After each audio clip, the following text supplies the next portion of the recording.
कथा मूर्खः अनुचरः। कश्चन महाराजः आसीत्। तस्य प्रासादे कश्चन वानरः आसीत्। सः वानरः महाराजस्य अतीव विश्वासपात्रम् अनुचरः।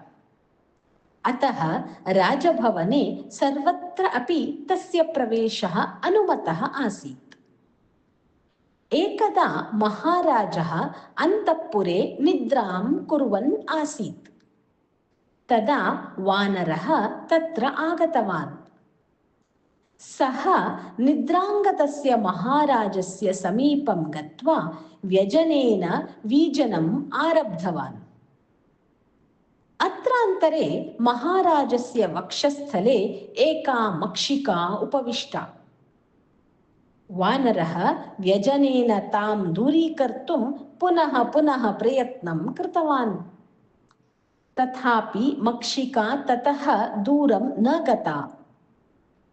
तदा सः स्वभावचपलः मूर्खः वानरः कुपितः सन् तीक्ष्णं खड्गं गृहीत्वा तस्याः उपरि प्रहारं कृतवान्।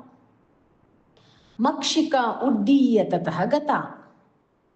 खड्गप्रहारेण महाराजस्य वक्षस्थलं विदीर्णं जातम्। तेन महाराजः मृतः अभवत्।